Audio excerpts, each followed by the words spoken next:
plot, characters, setting, story elements, beat elements, characters that don't work, characters that work, settings that suck. When will we ever stop thinking? Let's talk about that in episode 11 of Horrible Writing. That will never work. You can't push us. Seriously? Don't. Oh my God, that's the other thing to do. That's bad. You probably should find other hobbies. You ever learn how to stop? Be happy while you're you don't bother me. I've seen better movies. Do you really want to do that? And grow. Get up.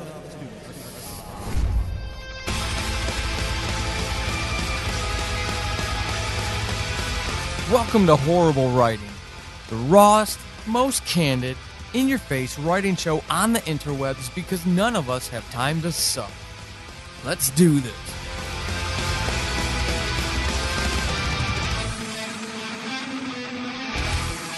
Hey, welcome everybody back to Horrible Writing. This is Paul Sading, your host.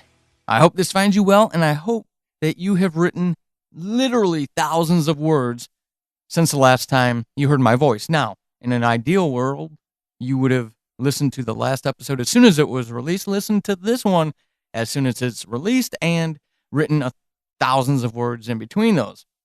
And you're not one of those folks who listens to me every few months when you've run out of everything else to listen to.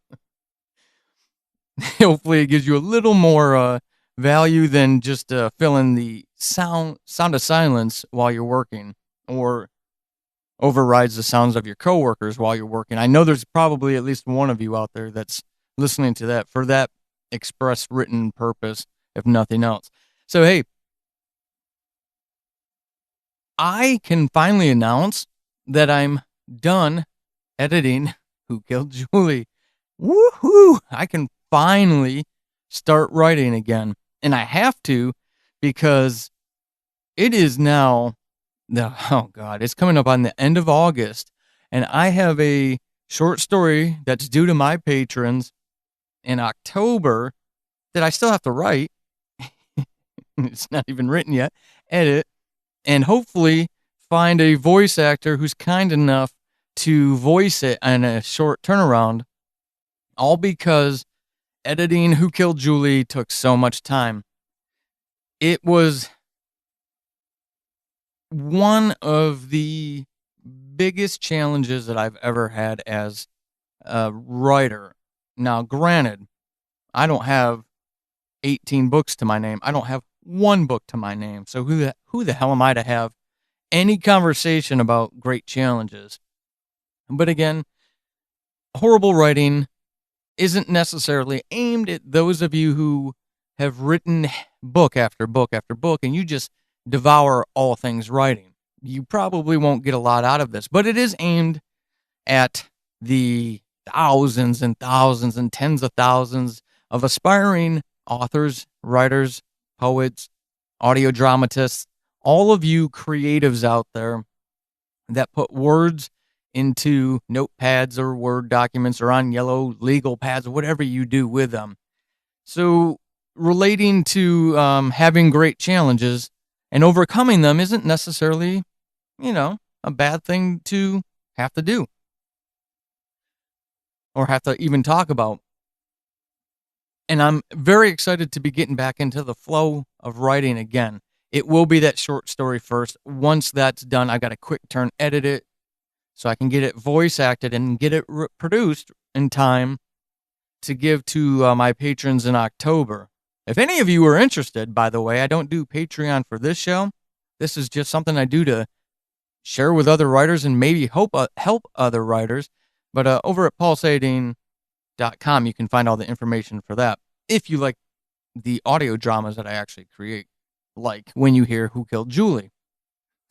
I'm in a good mood. It was really great to finally get through that edit, and I'm going to give editorial credit to Amy Joy, who really helped me. I'll have, when I get her appropriate contact information, I will make sure that I share it. Found her in the I'm a Writer with Sarah Werner Facebook group. I just put a call for help out there for beta readers, and she jumped in, and boy, did she do a job. She really did. And she made the story a lot better. A lot better. Made me think about some things that I guess I'll talk about in the horrible writing segment of this. Now, right now, I want to talk about how much we think, not necessarily that we think, which we've already discussed in the previous episode, but how much we do. We've got a lot of things to think about when we're crafting a story. It doesn't matter to me, honestly, if we're talking about flash fiction, novellas, full-on novels. Obviously, the scale grows as the work grows, but even in flash fiction, 999 words or less, we need to be thinking about those things like the plot, like the setting, like the pacing. There is pacing in flash fiction. What those beats are. Do the beats work? Do they not work? I mean, we need to look at the big picture, the little picture. We have to consider all of these things. That's part of the writing process, which is all fine and good when you have to consider those things, when you have to look at the pacing, when you have to worry about the arc, the character arcs, and the story arc as a whole, when you have to make sure that there aren't any of those tricky little plot holes or logistical holes or mechanics. I mean, God, there's just so much to consider, and it can be overwhelming. And unfortunately, if we spend a whole lot of our time thinking about those things, we end up losing the story. We lose the love of the story. We lose the sense of the story. And before we know it, it's gone. And that's unfortunate because it could have been a really wonderful work. The more I talk to other writers, the more I learn how differently we all approach writing. I don't do this myself, but I've talked to enough people recently to realize that it's an actual thing that happens for other writers, and it's problematic for them, and I can understand why. All these things that I mentioned, I do in the pre-planning phase. I'm not a huge outliner. I build a loose structure. I mean, there are details in there. There are specific things that I do outline and I have arced out to know when they happen. I use the 12-hour clock model. And down to even not only the main character, but supporting character arcs outlined as well, to a degree. I don't over arc them because this should be fun. If you're writing and you're not having fun, you're doing it wrong. So for me, I don't strenuously outline. I need that structure. I need to know where I'm going, but I need a structure that's loose and flexible enough that I can shift gears if I need to and not have to hit the pause button on the writing process to go redraft a brand new outline because it was so inflexible that it gave me absolutely no ability to make that shift. I would not have fun with that, and it would kill stories left, right, and center. I need to keep moving ahead. Once I have that outline set up, I need to write, get the hell out of my way. What I've noticed, the more I talk to writers, there are a lot of folks who overthink things. They beat the horse to glue with the outline to the point where it becomes inflexible and with editing as they go. Don't edit while you go. Create the damn story. Who cares if you misspelled the word to? Who cares if you end sentences with prepositional phrases? Who cares? Who cares if you're not sure about how that thing works? We shouldn't be thinking about these things as we're writing. We should be creating. There are times to get into that, but it is not when your hand is on the keyboard. That's not the time to do that.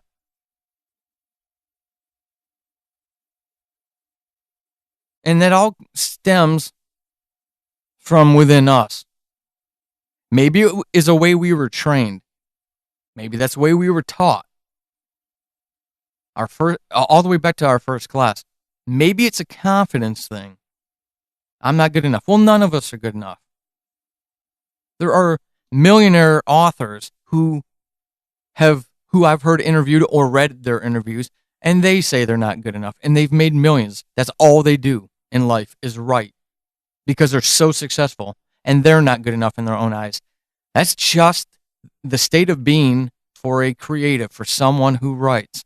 So, in Paul's opinion, if there are people who are doing and have done what I want to do, and they're telling us that they're not good enough, and that's how they see it, then it's not even a factor for me. I suck it up and press on. When I have those thoughts, I keep working. I don't stop to even give that thing attention. It's like the person who's trying to hassle you. If you give them the attention, that's when you ramp things up. If you ignore them, they end up going away and they move on to another target, a softer target. It's the same thing with this. You can recognize that fleeting moment of, oh my God, I suck, this sucks. All of this is horrible.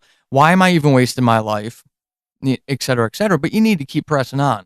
If you'll notice, if you don't skip ahead in the intro, I jokingly include some sound bites in there because those are just things that go through my head when I'm writing and when I have written. I still keep pressing on. And what I try to do is I try to focus on those positive messages that I'm receiving. Now, you have to be careful to distinguish positive messages from platitudes. Platitudes don't do you any good as a writer, but there are positive messages there. And that's what you need to extract from those things, and that's what you need to focus on, but you need to keep pressing on, whether it's an educational/training thing or whether it's a confidence thing or maybe some other reason why. If you've really taken that you've done an internal analysis and you've really tried to examine, why do I do this? But once you've got that structure, whatever degree of outlining that may be for you, and once you start writing, just write. Don't stop. It's literally as easy as that. Some people are going to argue, no, it's not. But again, it is.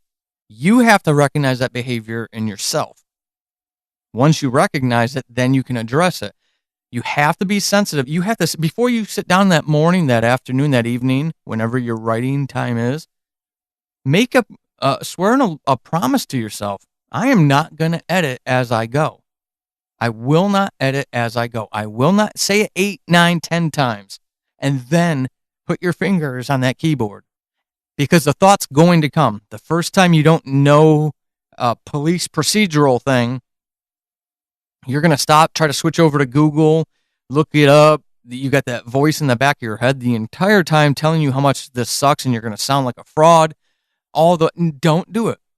Keep writing. In brackets, put, how do police investigate, step 1 to police murder investigation. I don't know, whatever it is. But bracket it and keep writing. You can go back to that. That's the beauty of it. You get to go back to those things, but it keeps the process flowing and it stops you from overthinking, being overly analytical, overly critical of these things that you need to have your mind on: the plot, the beats, the pacing, the dialogue, the uniqueness of the characters. I mean, making sure that you're tying in and you're being consistent, these story arcs. Because if you give credence to that critical voice, to, those nagging thoughts, if you're being analytical, it's very difficult to be creative when you're being analytical. You have to be able to get into that zone and stay in that zone. So practice it and give yourself a fair shot. So if you're one of those people who edits as you go and you can't break that habit, and you hear me preaching at you that when you get in that creative zone, you got to stay in it and you just need to go, then start out small, manageable. Give yourself a realistic goal that you can obtain and assign a time to it. And I'm not trying to be belittling or pedantic in any stretch of the imagination about any of this. But if you're that type of person, give yourself a 5 or 10 minute writing window. Today, I'm sitting down for 5 minutes and I'm just going to create. And get yourself to that spot. No analytical thinking, no pausing, no stopping yourself, no critiquing yourself, no thinking about how you hate this character because you screwed up this. You can always go back and fix that. Just right for the 5 minutes. And if you can do that, do it a couple days in a row or a couple times during that day, and then keep increasing it. Progressively work on these things, and before you know it, the 1 hour or the 2 hours or the 8 hours of writing time you've got, you're going and creating because you've now trained yourself to allow that creative zone to happen, and you've untrained yourself how to be analytical or overly analytical, or just analytical at the wrong time. There are times when you need to be analytical, and there are times when you need to be creative. And never twain shall the two meet, or whatever. But allow yourself those times. Stovepipe your processes so that, again, that untouchable writing time is exactly what it sounds like. And that means even from yourself.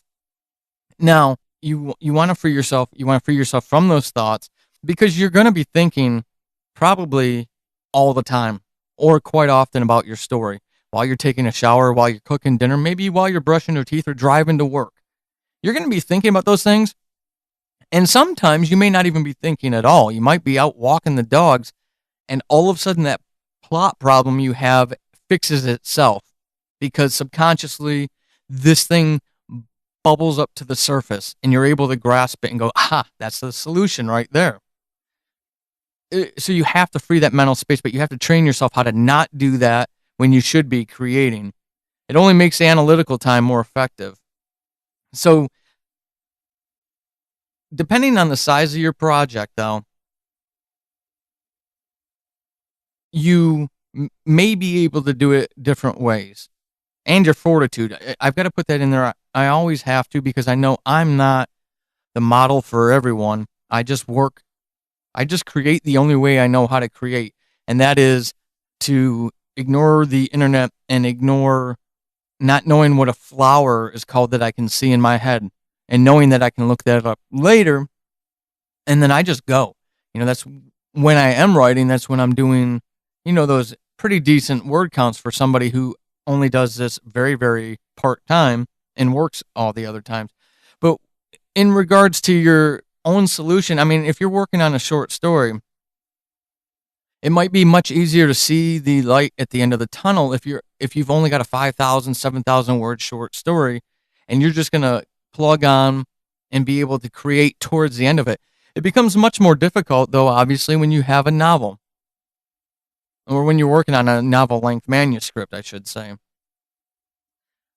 I myself have killed numerous manuscripts when I've gotten to a point where the outline didn't work with the story. So I would, with all good intentions of coming back to the novel, I would hit the pause button on it and try to re-outline. And never, ever have I been successful. I've never gone back to those stories when that happens. So I've learned from it. And that's why, for me, I will outline to different degrees on different... All my outlines are not the same. The outlines for Subject Found, 10-episode audio drama seasons, for Season 1 and Season 2, they were both 10 episodes long. And so is Season 3. But all of them were much more outlined than the 25 chapters of The Scales, one of the manuscripts I'm working on. That one, I had the arc outline for. The Scales, I had the arc outline for. And it had been living in my head for a couple of years, so I knew most of the characters. already pretty intimately. So I didn't even do character profiles. Not until I needed to start basically documenting the journey after it was already written. But I plugged through that. And when I ran into a problem, because I had that nice, succinct shell of an outline and I knew those characters so well, that I was able to discovery write my way through those crossroads that I would find myself at. Whereas in the past, I would have stopped writing for a couple of days. I would have gone back to that drawing board and tried to, look at that outline and finagle my way out of it. And I would have killed the momentum and killed the manuscript and would have been done with it. Now, that's not to say that I didn't go back to the outline. Okay. For one, the way I have my office set up, I've got all my computer and recording stuff for the podcasts and for work, but I also have, basically a tripod board where I keep the outlines while I'm working on something. So it's always there, and I need to get up away from the desk and stretch anyways from time to time, and I'll just go stand in front of it. I might not even be thinking. I might not even be reading what's in that outline. I'm just standing in front of it, eyes just going over it, maybe not, maybe just staring into oblivion. And sometimes I've just done that. It's almost like standing meditation, and a solution will come to me that will solve the immediate problem without throwing the end completely off, because you have to know where you're going. You have to have that end state. Now, that end state may not look the same when you get there, but you have to have that end state so you can know where you're going. If you don't have an end state, that's when it can and I think in the past that's where I've really thrown myself off. When I tried to discovery write for longer works, and you completely throw yourself off, and it becomes such a mess that you essentially just give up. You just walk away from it. Just write. Get it written. Get that first edit or that first draft down. It doesn't matter if it's a flash fiction, short story, novella, novel, length manuscript. Get that first draft down and then set it down for a month, 2 months, maybe 3 months, and then go back to it when it's fresh again for you, when you've got it with fresh eyes. You've got to keep writing. You've got to keep that momentum going. You have to live in that world and alongside those characters essentially almost every day of the week, or you're going to lose that momentum. Of course, you may miss a day or two here or there, maybe even unplug for a weekend to recharge. All of that stuff makes sense. All of it works. But you can't set it aside for a week or two and I'll get back. You start saying I'll get back to it, you're already done. You've already given up on it. Don't give yourself that out. Don't give yourself that out. It's never going to be perfect. It's never going to be everything it should be. Not in that first draft, not in the second draft, third, fourth, fifth, or sixth drafts. It's never going to be that thing you want it to be. You will find yourself, if you keep going, you'll find yourself rewriting the same sentence 7 times, 7 different ways. And it was just fine the first or second time around. It did what it was supposed to do. And that's what happens when you start being analytical, when you start thinking, rethinking, overthinking the story in the big picture or in the microcosm. Be very cognizant of that. You're invested. You love that world. You love those people. You love being lost in their story. And all of that is great. But at some time, there will come a time when you've got to stop chasing it. You know, it's just like one of your kids. Any of you who are parents, regardless of how old they are, if they're older, you know this. If they're younger, you'll get to know this. But at some point, there comes a day when you've got to let them go. And it's the same thing with your stories. There is a day when you've got to let it go. And you're never going to get there if you're being over analytical while it's being born. Let the thing enter the world. And meaning just freaking let it exist. And then we can go back and we can look at all those things that need to be reworked. And we shouldn't be afraid of that. None of us are so perfect that we can be, that we can avoid that. None of us. And that's okay. It's okay if we suck. I suck. And that's okay. Because I'm having fun doing this. I'm sharing stories with the world and starting to really catch a momentum with it. And I want that same thing for you. For any of you, those of you who are disenfranchised, disillusioned, or have completely crushed your confidence. It's still there within your grasp, and there's neat little tricks that you can do to preserve it, to save it.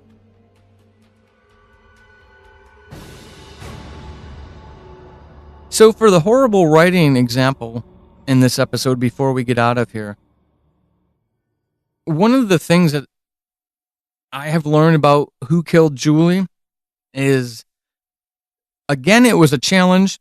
I was inspired to write it when I listened to S-Town. For any of you who are fans of podcasts like that, and just listening to the way they built that story was just very inspiring to me. And I was, like often happens, I was just doing manual labor, yard work kind of stuff, and I had this title pop in my head. Who Killed Julie? Don't even know why I came up with Julie, because I don't know anybody named Julie. But the title popped up while I was still inspired by S-Town, and I thought, man, I want to do something like that. I want to try. I want to just tell a good drama story, if I can. Because I can do, arguably, or, to whatever degree, but arguably I can or cannot do comedy, depending on what you all think from Atheist Apocalypse. Or, horror and thrillers are very easy for me to get into. They're a lot of fun, and they come naturally to me. So I've always wanted to try to write dramas as well. I don't think there's enough, Paul's opinion, there's not enough serious audio drama out there. A lot of it's funny, which is great. We all need some levity. And then there's, the spec fiction type stuff, which is great. And then there's a lot of juvenile stuff out there that appeals to certain people, but it does not appeal to me at all. I want mature characters. I want mature storytelling. I want stuff that makes me think. And it's hard to find out there. So I wanted to, instead of talking about what's wrong, try to be the solution. Try to be the change you want to see in the world. And that's why I took up the mantle and tried to create it. But at the same time, I realized the way it's titled and the way I led into the series may have given people the impression that it was like a, 1940s, 1950s private eye whodunit kind of story. And it's not. That's not what it's about at all. There are elements of that in there, and I do play on that trope, that theme, but that was never my intent, and that's not why I enjoyed creating it. And you'll see, if you listen to it when it comes out, what I'm talking about. So it was through having beta readers where I identified that I need to change the tone of it early, because I didn't do that, and I was getting feedback from the beta readers that, hey, not really feeling the closure on this. I want some closure. And, hey, if nothing else, I got to respect them. They just read 44,000 words of my writing for free out of the goodness of their heart. And they, took the time to give me feedback too. And so at least if nobody else, I owed the 8 of them something. But in the bigger picture, I needed to do a couple things differently with Who Killed Julie. One of them being setting that expectation up very early in the story that this ain't your mama's private eye whodunit show. That's not what it's about. And I got that solved relatively quickly with a simple addition to the first episode. The ending had to be completely redone.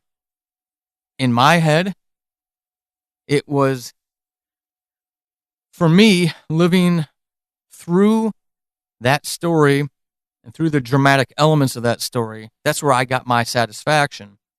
I got enough consistent feedback. And plus, of course, I know these characters.